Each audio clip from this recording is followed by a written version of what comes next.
जय हिंद दोस्तों, welcome to my YouTube channel TGA classes. आज की वीडियो में लाइब्रेरी साइंस की जो वैकेंसी आने वाली है 6500 प्लस वैकेंसी जो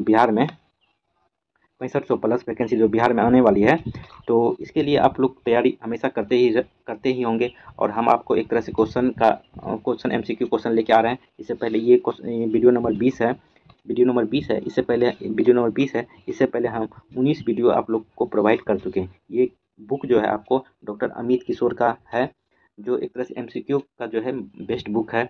और आपको इससे पहले यूनिट 4 तक हम बता चुके हैं। लगभग 1130 क्वेश्चन हम करवा चुके हैं। तो आप यदि वो नहीं देखे हैं तो डिस्क्रिप्शन में प्ले लिस्ट का लिंक दिया हुआ है, वहाँ से देख के अपना तैयारी अच्छा कर सकते हैं। और इसका PDF चाहिए तो आप मेरे टेलीग्राम चैनल से जुड़ सकते हैं। टेलीग्राम का लिंक डिस्क्रिप्शन बॉक्स में दिया हुआ है। तो आइए यूनिट 5 पढ़ेंगे इस वीडियो में, जो कि है सूचना स्रोत एवं सेवाएं। इंग्लिश में बोले तो इंफॉर्मेशन सोर्सेज एंड सर्विसेज के बारे में यूनिट 5 में पढ़ते हैं। तो आइए देखते हैं। देखिए, वीडियो स्टार्ट करने से पहले आप लोग से छोटा सा रिक्वेस्ट है कि जो भी न्यू स्टूडेंट इस चैनल के साथ पहली बार जुड़े हैं, चैनल को जरूर सब्सक्राइब कर लें, वीडियो को लाइक कर दें। पूरा वीडियो देखने के बाद कमेंट जरूर करें कि आपको कैसा लगा ये वीडियो। आइए क्वेश्चन नंबर 1131 देखते हैं।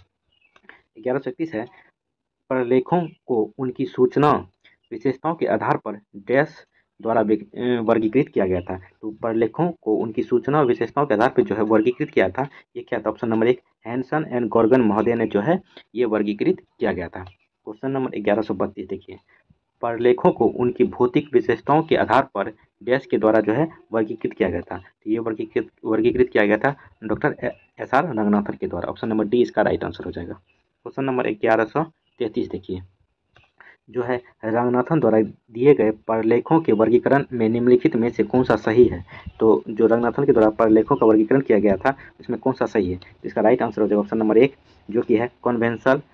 4 तरीके से वर्गीकृत किया गया था, तो convention, new convention, non convention और चौथा है मेटा डॉक्यूमेंट। ये 4 तरीके से वर्गीकृत किया गया था प्रलेखों का वर्गीकरण में डॉक्टर SR रंगनाथन के द्वारा। क्वेश्चन नंबर 1134 देखिए, 1134 आपका कि डॉक्टर SR रंगनाथन द्वारा प्रलेखों को उनकी भौतिक विशेषताओं, परिचितता और उपयोग के आधार पर कितने वर्गों में वर्गीकृत किया गया था? तो ये 4 वर्गों में वर्गीकृत किया गया था, जो ऊपर आपको हम बताएं कौन कौन सा है। Convention, option number 1 convention, new convention, non convention and Meta document. ये 4 भागों में वर्गीकृत किया गया था डॉक्टर SR रंगनाथन के द्वारा। क्वेश्चन नंबर 1135 देखिए, निम्नलिखित में से कौन सा डॉक्टर SR रंगनाथन द्वारा वर्गीकृत एक पारंपरिक प्रलेख कन्वेंशन नहीं है? जो नहीं है वो आपका ऑप्शन नंबर डी स्टैंडर्ड्स नहीं है, बाकी आपका बुक्स, पीरियोडिकल्स और मैप्स ये तीनों है। क्वेश्चन नंबर 1136 देखिए, रंगनाथन के अनुसार निम्नलिखित में से कौन सा एक नव पारंपरिक दस्तावेज यानी न्यू कन्वेंशन है? तो कौन सा है? तो इसमें से स्टैंडर्ड्स, जो ऑप्शन नंबर डी ये है स्टैंडर्ड्स। क्वेश्चन नंबर 1137 देखिए, 1137 है, सूचना स्रोतों को प्राथमिक और द्वितीयक प्रलेखों में किसने वर्गीकृत किया? सूचना स्रोतों को प्राथमिक और द्वितीय प्रलेखों में जो वर्गीकृत किया था वह हैंसन महोदय ने किया था। Hanson, option number B right answer हो जाएगा। आइए क्वेश्चन नंबर 1138 देखते हैं। 1138 देखिए, 1138 आपका किसने सूचना स्रोतों को प्राथमिक, द्वितीयक और तृतीयक दस्तावेजों में वर्गीकृत किया था? तो सूचना स्रोतों को प्राथमिक और द्वितीयक और तृतीयक में जो वर्गीकृत किया था, ये गॉर्गन महोदय ने किया था। ऑप्शन नंबर सी इसका राइट आंसर हो जाएगा। क्वेश्चन नंबर 1139 देखिए, ऐसे दस्तावेज जो नए ज्ञान या मूल शोध के प्रथम प्रकाशित अभिलेखों का प्रतिनिधित्व करते हैं वो कहलाते हैं। तो ये कहलाते हैं प्राइमरी डॉक्यूमेंट। ऑप्शन नंबर 1 इसका राइट आंसर हो जाएगा। 1140 देखिए, निम्नलिखित में से सूचना का कौन सा स्रोत प्राथमिक स्रोत सूचना स्रोत का उदाहरण नहीं है? तो प्राथमिक स्रोत का उदाहरण जो है नहीं है, कौन सा नहीं है? तो इसका राइट आंसर हो जाएगा इक्लोपीडिया, ये नहीं है। बाकी आपका थीसिस है, स्टैंडर्ड है, पेटेंट है, ये सब प्राथमिक स्रोत का उदाहरण है। क्वेश्चन नंबर 1141 देखिए, निम्नलिखित में से सूचना का कौन सा स्रोत प्राथमिक स्रोत का उदाहरण है? तो कौन सा जो है प्राथमिक स्रोत का उदाहरण है? तो देखिए, ये पेटेंट्स, जो ऑप्शन नंबर डी, ये प्राथमिक स्रोत का उदाहरण है। पेटेंट्स प्राथमिक स्रोत में क्या क्या होता है? थीसिस है, स्टैंडर्ड है, पेटेंट है। पेटेंट दिया हुआ है तो ऑप्शन नंबर डी इसका राइट आंसर हो जाएगा। क्वेश्चन नंबर 1142 देखिए, 1142 है आपका कि निम्नलिखित में से सूचना का कौन सा स्रोत द्वितीयक सूचना स्रोतों का उदाहरण नहीं है? तो कौन सा द्वितीय स्रोत का उदाहरण नहीं है? तो ये ऑप्शन नंबर डी जो है डायरेक्टरीज जो है ये उदाहरण नहीं है। बाकी आपका इंडेक्सेस, बिब्लियोग्राफिक्स और डिक्शनरीज ये तीनों जो है द्वितीय स्रोत का उदाहरण है। क्वेश्चन नंबर 1143 देखिए, निम्नलिखित में से सूचना का कौन सा स्रोत द्वितीयक सूचना स्रोतों का उदाहरण है? तो द्वितीयक सूचना स्रोतों का जो उदाहरण है वो ऑप्शन नंबर 1 एब्स्ट्रैक्ट जो है ये द्वितीयक सूचना स्रोतों का उदाहरण है। क्वेश्चन नंबर 1144 देखिए, अब 1144 है आपका कि निम्नलिखित में से सूचना का कौन सा स्रोत तृतीयक सूचना स्रोतों का उदाहरण नहीं है? तो तृतीयक सूचना स्रोतों का उदाहरण नहीं है तो ये इक्लोपीडिया जो है ये नहीं है। बाकी आपका डिक्शनरीज, ईयरबुक्स, बिब्लियोग्राफी एंड बिब्लियोग्राफिक्स है। बिब्लियोग्राफी और बिब्लियोग्राफिक्स ये तीनों जो है ये तृतीयक सूचना स्रोतों का उदाहरण है। क्वेश्चन नंबर 1145 देखिए, निम्नलिखित में से सूचना का कौन सा स्रोत तृतीयक सूचना स्रोतों का उदाहरण है? तो ऑप्शन नंबर 1 ही है गाइड्स टू लिटरेचर, ये जो है तृतीयक सूचना का उदाहरण है आपका। क्वेश्चन नंबर 1146 देखिए, 1146 है आपका कि सूचना का वह प्राथमिक स्रोत जिसमें किसी विशेष विषय से संबंधित नए शोध या ज्ञान का प्रकाशन सदैव जारी रखने के इरादे से नियमित अंतराल पर प्रकाशित किया जाता है वह कहलाता है। तो ये आपका कहलाता है पीरियोडिकल्स या जर्नल्स। ऑप्शन नंबर 1 इसका राइट आंसर हो जाएगा। क्वेश्चन नंबर 1147 देखिए, आप 1147 है डैश किसी समाज या संघ द्वारा प्रायोजित सम्मेलन, कांग्रेस, संगोष्ठी या अन्य बैठक का प्रकाशित रिकॉर्ड और प्रतिभागियों द्वारा प्रलेख कहलाता है। तो ये क्या कहलाता है? तो ये कॉन्फ्रेंस प्रोसीडिंग कहलाता है। ऑप्शन नंबर 20 का राइट आंसर हो जाएगा कॉन्फ्रेंस प्रोसीडिंग। क्वेश्चन नंबर 1148 देखिए, डैश सरकार और आविष्कार शोधकर्ताओं के बीच समझौते का प्रमाण पत्र है। तो क्या प्रमाण पत्र है? ये पेटेंट्स कहलाता है। पेटेंट जो है सरकार और आविष्कार या शोधकर्ताओं के बीच समझौते का एक प्रमाण पत्र है, पेटेंट्स। क्वेश्चन नंबर 1149 देखिए, जो है आपका पेटेंट सूचना प्रणाली यानी PIS और राष्ट्रीय बौद्धिक संपदा प्रबंधन संस्थान यानी NIIPM के कार्यालय कहाँ अवस्थित है? तो ये कार्यालय जो है नागपुर में अवस्थित है। क्वेश्चन नंबर 1150 देखिए, 1150 है डेटाबेस दो प्रकार के होते हैं। तो डेटाबेस दो प्रकार के होते हैं, कौन कौन सा? तो ऑप्शन नंबर 1 ही राइट आंसर हो जाएगा रेफरेंस डाटाबेस और एंड सोर्स डाटाबेस, ये दो प्रकार के डाटाबेस हैं। क्वेश्चन नंबर 1151, किस सेवा का कार्य पाठक और पुस्तक के बीच संपर्क स्थापित करता है? तो ये इसका जो है रेफरेंस सर्विस जो है, ऑप्शन नंबर 1 रेफरेंस सर्विस जो है सेवाकार पाठक और पुस्तक के बीच जो है आपका संपर्क स्थापित करने में मदद करता है। क्वेश्चन नंबर 1152 देखिए, जो है आपका संदर्भ सेवा की परिभाषा किसने दी? तो कौन सा संदर्भ सेवा किस बारे में दिया है? संदर्भ सेवा के बारे में कौन सा परिभाषा दिया है? परिभाषा दिया है contact between the right reader and the right book at the right time and in the right personal way. तो ये संदर्भ सेवा के बारे में ये परिभाषा जो है किसने दिया? तो ये सेवा दिया है SR रंगनाथन महोदय ने। ऑप्शन नंबर 1 इसका राइट आंसर हो जाएगा। आइए क्वेश्चन नंबर 1153 देखते हैं। 1153 है आपका, डॉक्टर SR रंगनाथन ने संदर्भ सेवा के कार्य और उद्देश्यों के आधार पर इसके दो प्रकारों की पहचान की है। तो वो दो प्रकार कौन कौन सा है? तो ऑप्शन नंबर 1 इसका राइट आंसर हो जाएगा। दो प्रकार जो है रेडी रेफरेंस एंड और दूसरा है लॉन्ग रेंज रेफरेंस सर्विस। ये दो प्रकार के संदर्भ सेवा और संदर्भ सेवा और उद्देश्यों के आधार पर दो प्रकार की पहचान किया है, ready service and long range service. Long range reference service के बारे में दो प्रकार से बांटा गया है। क्वेश्चन नंबर 1154 देखिए, 1154 है अधिकांश त्वरित संदर्भ सेवाएं तथा तथ्य खोज प्रकार की प्रकृति की होती है जिन्हें बहुत कम समय में पूरा किया जा सकता है और आमतौर पर इस प्रकार की सेवाएं प्रदान करने के लिए डैश का उपयोग किया जाता है। इस प्रकार की सेवाएं देने के लिए जो है आपका रेफरेंस बुक का उपयोग किया जाता है, रेफरेंस बुक का। 1155 देखिए, निम्नलिखित में से कौन सी संदर्भ पुस्तक नहीं है? तो कौन सी जो है संदर्भ पुस्तक नहीं है? तो इसका राइट आंसर हो जाएगा magazine. Option number D magazine जो है एक तरह से संदर्भ पुस्तक नहीं है।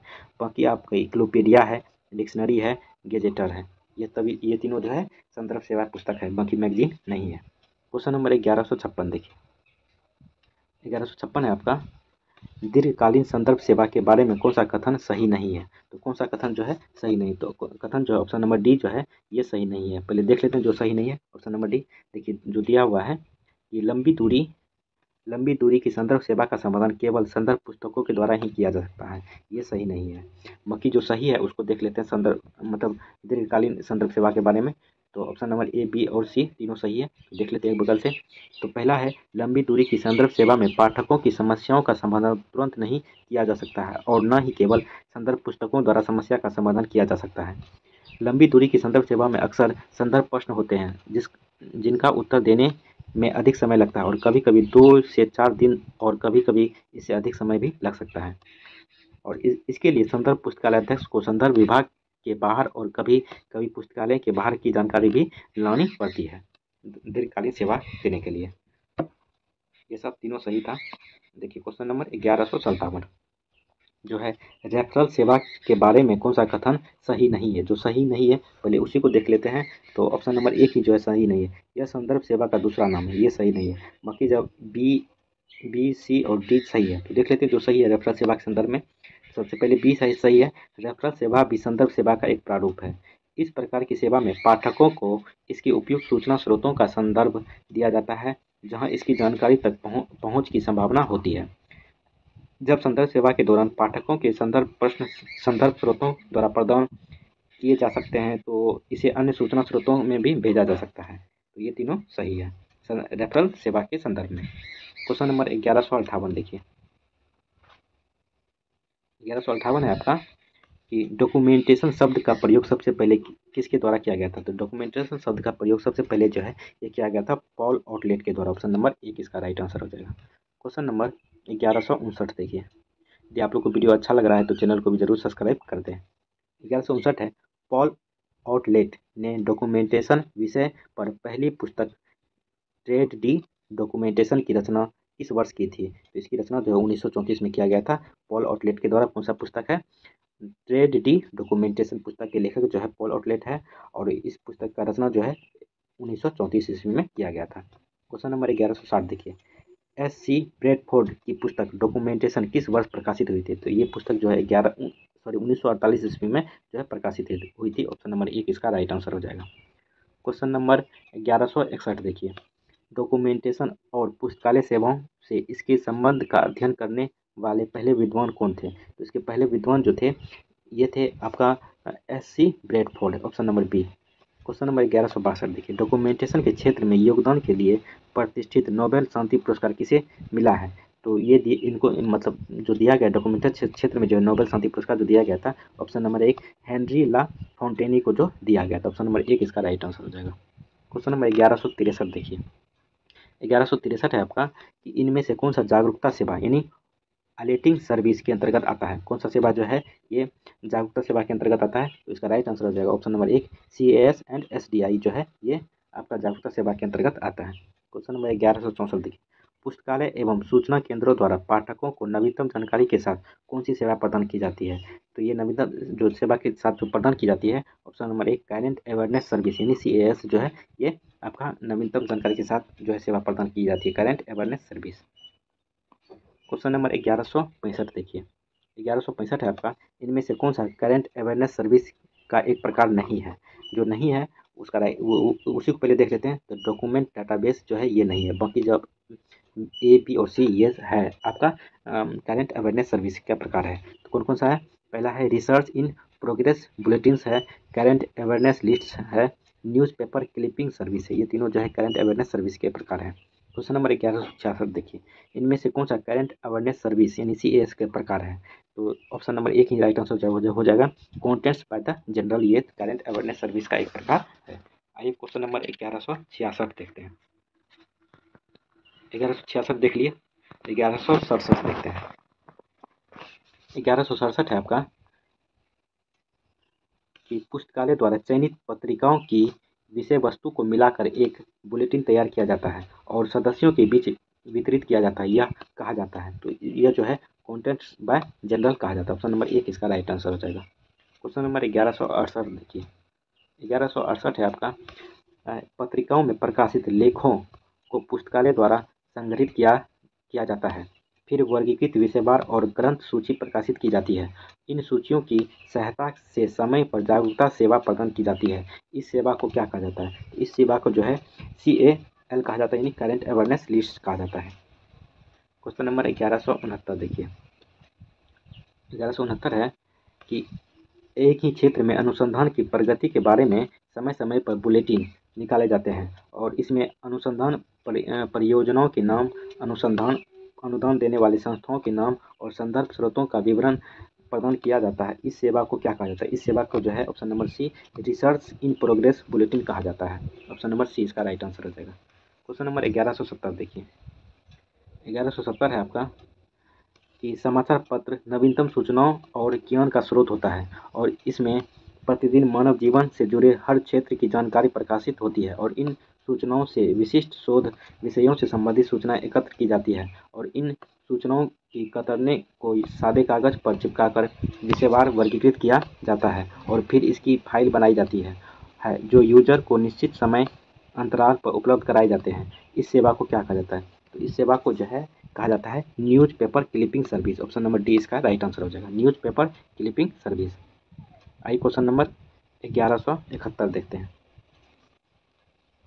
1171 है 1961 में सबसे पहले किसने वर्तमान जागरूकता सेवा के लिए कंप्यूटर उपयोग पद्धति का प्रस्ताव रखा और चयनात्मक सूचना प्रसार सेवा का नाम दिया? तो किसने दिया था? तो HP लोहान महोदय ने ये कंप्यूटर उपयोग पद्धति का प्रस्ताव रखा और चयनात्मक सूचना प्रसार सेवा का नाम दिया। HP लोहान महोदय ने 1961 ईस्वी में। क्वेश्चन नंबर 1172 देखिए, चयनात्मक सूचना सेवा यानी SDI के तत्व या उपकरण कौन सा है? तो ये आपका ऑप्शन राइट आंसर हो जाएगा, option number C both of the above, मतलब डॉक्यूमेंट डाटाबेस भी है, यूजर प्रोफाइल भी है, चयनात्मक सूचना प्रसार सेवा का उपकरण। आइए क्वेश्चन नंबर 1173 देखते हैं। 1173 है आपका चयनात्मक सूचना प्रसार सेवा के बारे में कौन सा कथन सही नहीं है? जो सही नहीं है पहले उसी को देख लेते हैं। तो ऑप्शन नंबर डी जो है सही नहीं है, जो आपका है इसमें उपयोगकर्ताओं के दिलचस्प शब्दों का समाचार पत्रों से लिया जाता है और उससे प्रलेख प्रोफाइल का मिलान किया जाता है। ये जो है सही नहीं है, तो इसका right answer option number D. अब जो देख लेते हैं, जो सही है उसको देख लेते हैं। चयनात्मक सूचना प्रसार सेवा के संदर्भ में जो सही है उसको देख लेते हैं। देखिए ऑप्शन नंबर 1 सही है, बी सही है और सी सही है। प्रलेख डाटाबेस एक कंप्यूटरीकृत फाइल है जिसमें दस्तावेज का विवरण और विषय वस्तु का प्रतिनिधित्व करने वाले प्रमुख शब्दों का विवरण होता है। चयनात्मक सूचना प्रसार सेवा एक कंप्यूटरीकृत सेवा है, इसलिए प्रलेख फाइल कंप्यूटर पर पढ़ने योग्य है। उपयोगकर्ता की प्रोफाइल एक कंप्यूटरीकृत फाइल है जो उपयोगकर्ताओं की रुचि के विषय में वर्णन करती है। तो ये सही था। आइए क्वेश्चन नंबर 1175 देखते हैं। 1173 देख लिए, 1174 देखते हैं। 1174 है आपका SDI के चरणों में मिलान, चयन, अधिसूचना और फीडबैक के अतिरिक्त क्या शामिल होता है? तो इसके अतिरिक्त जो है मॉडिफिकेशन शामिल होता है। Option number 1। क्वेश्चन नंबर 1175 देखिए, 1175 आपका है अनुक्रमणीकरण एवं सारांशीकरण सेवाओं के संदर्भ में कौन सा कथन जो है सही नहीं है? जो सही नहीं है पहले उसी को देख लेते हैं। देखिए ऑप्शन नंबर डी जो है ये सही नहीं है। ऑप्शन नंबर डी जो है इस सेवा में पाठकों को उपयोगी जानकारी और लेखों का पूरा पाठ उपलब्ध कराया जाता है, ये सही नहीं है। और जो सही है उसको भी देख लेते हैं किस संदर्भ में, अनुक्रमणीय एवं सारांशीकरण सेवाओं के संदर्भ में जो सही है उसको देख लेते हैं। तो ए, बी और सी तीनों सही है। देखिए अनुक्रमणीकरण और सारांशीकरण सेवाओं के माध्यम से शोधकर्ताओं और विशेषज्ञों को उनके क्षेत्र में उत्पन्न होने वाले नए ज्ञान और दस्तावेज प्रलेखों के बारे में जानकारी प्रदान की जाती है। दूसरा जो है अनुक्रमणीय सेवाओं में उपयोगकर्ताओं और दस्तावेज यानी प्रलेखों का ग्रंथ सूची संबंधी विवरण प्रदान किया जाता है। तीसरा है सारांशीकरण सेवाओं में उपयोगकर्ताओं और दस्तावेज यानी प्रलेखों के ग्रंथ सूची विवरण के साथ दस्तावेजों का सार भी प्रदान किया जाता है और इस सेवा में पाठकों को लेखों की उपयोगी जानकारी और सारांश और प्रासंगिक लेखों का अनुक्रमणीय प्रदान की जाती है। तो ये तीनों सही था, जो सही नहीं था ऑप्शन नंबर डी उसको भी बता दिए। क्वेश्चन नंबर 1176 अब देखते हैं। 1176 है आपका सार को मुख्य रूप से दो प्रकार से विभाजित किया जा सकता है। पहला है सूचनात्मक यानी इंफॉर्मेशन सार और दूसरा क्या होगा? दूसरा होगा इंडक्टिव। 1176 दूसरा है इंडक्टिव एक्सट्रैक्ट। ऑप्शन नंबर 1 इसका राइट आंसर हो जाएगा। क्वेश्चन नंबर 1177 देखिए, एक अच्छे सार में कौन सी विशेषता शामिल की जानी चाहिए? तो एक अच्छे सार में जो है यह आपका जो विशेषता शामिल की जाती है ये ऑल द एबव है। ऑल द एबव क्या क्या है? ब्रेविटी एंड एक्यूरेसी है, क्लियरिटी एंड यूनिफॉर्मिटी है और तीसरा है रिलेटेबिलिटी एंड ऑथेंटिसिटी है। ये तीनों एक अच्छे सार में विशेषताओं में शामिल किया जाता है। क्वेश्चन नंबर 1178 देखिए, 1178 है रिप्रोग्राफी का शाब्दिक अर्थ क्या होता है। तो रिप्रोग्राफी का शाब्दिक अर्थ जो होता है ये होता है रिप्रोडक्शन। रिप्रोडक्शन ऑप्शन नंबर 1 इसका राइट आंसर हो जाएगा। क्वेश्चन नंबर 1179 देखिए, कभी कभी पाठकों को मूल दस्तावेज को पढ़ने और उसकी मांग करने की आवश्यकता महसूस होती है, जिसके संदर्भ में पुस्तकालयों द्वारा पाठकों को एक पुनर्उत्पादित प्रति उपलब्ध कराई जाती है, जिसे कहा जाता है, इसे फोटोकॉपी सर्विस कहा जाता है। क्वेश्चन नंबर 1180 देखिए, 1180 है दस्तावेज यानी डॉक्यूमेंट की दूसरी प्रति जीरोक्स या मशीन फोटोकॉपी विधि द्वारा तैयार की जाती है। यह काफ़ी सरल और उपयोगी है और वर्तमान में इसका अत्यधिक उपयोग किया जाता है। इसके अलावा कौन सी प्रचलित विधियां हैं जिनकी सहायता से दस्तावेज की दूसरी प्रति तैयार की जाती है। तो ये ऑल द एबव हो जाएगा इसका राइट आंसर। इलेक्ट्रोग्राफी, लिजोग्राफी, थर्मोग्राफी, इससे भी तैयार की जा सकती है। क्वेश्चन नंबर 1181 देखिए, 1181 है आपका अनुवाद सेवा के बारे में कौन सा कथन सही है। तो अनुवाद सेवा के बारे में जो है कौन सा कथन सही है। तो अनुवाद सेवा के बारे में जो है ऑप्शन नंबर डी सभी कथन जो है सही है। तो देख लेते हैं एक बार से अनुवाद सेवा के बारे में कौन कौन सा कथन है। देखिए, अनुवाद सेवा के बारे में जो ऑप्शन नंबर 1 है वह सेवा जिसमें पुस्तकालयों द्वारा आवश्यक जानकारी का अनुवाद किया जाता है और पाठक को उसकी ज्ञात भाषा में उसकी मांग पर प्रदान किया जाता है वह अनुवाद सेवा कहलाती है। दूसरा है किसी भी स्रोत भाषा से लक्ष्य भाषा में संदर्भित विचारों या अभिव्यक्तियों का अनुवाद करने की प्रक्रिया को अनुवाद कहा जाता है। और तीसरा है आपका स्रोत भाषा का अर्थ है वह भाषा जिसमें दस्तावेज प्रकाशित किया जाता है और लक्ष्य भाषा का अर्थ है वह भाषा जिसमें दस्तावेज को संशोधित करने की आवश्यकता होती है। तो यही है आपका अनुवाद सेवा के संदर्भ में सही कथन। आइए क्वेश्चन नंबर 1182 देखते हैं जो इस वीडियो का लास्ट क्वेश्चन है। यदि आप लोग को वीडियो यहाँ तक आप लोग देख के आए होंगे तो ज़रूर आप लोग को वीडियो अच्छा लगा होगा। तो इसके लिए आप चैनल सब्सक्राइब कर सकते हैं, वीडियो को लाइक कर सकते हैं। पीडीएफ चाहिए तो आप मेरे टेलीग्राम चैनल से जुड़ सकते हैं, टेलीग्राम का लिंक डिस्क्रिप्शन बॉक्स में दिया हुआ है। देखिए क्वेश्चन नंबर 1182 है जो लास्ट क्वेश्चन है, ग्रंथ सेवा के बारे में कौन सा कथन सही है। तो ग्रंथ सेवा के बारे में जो है ये सभी कथन सही है। तो देख लेते हैं, ग्रंथ सेवा में उपयोगकर्ताओं और उनके विषय से संबंधित दस्तावेज का ग्रंथ सूची विवरण प्रदान किया जाता है, जिसमें दस्तावेज का शीर्षक, लेखक, प्रकाशन का स्थान आदि जैसी महत्वपूर्ण जानकारी होती है। दूसरा, यह सेवा शोधकर्ताओं के लिए बहुत महत्वपूर्ण होती है। इस सेवा के माध्यम से शोधकर्ताओं को उनके लिए उपयोगी सूचना की जानकारी मिलती है और उन तक पहुंचने का मार्ग प्रशस्त होता है। तो ये ग्रंथ सेवा के बारे में है। तो टोटल देख लिए 1182 तक देख लिए। तो आने वाले वीडियो में और आपको ये बताएंगे, इसके लिए चैनल को जरूर सब्सक्राइब कर दें, वीडियो को लाइक कर दें। चलिए, थैंक यू, जय हिंद।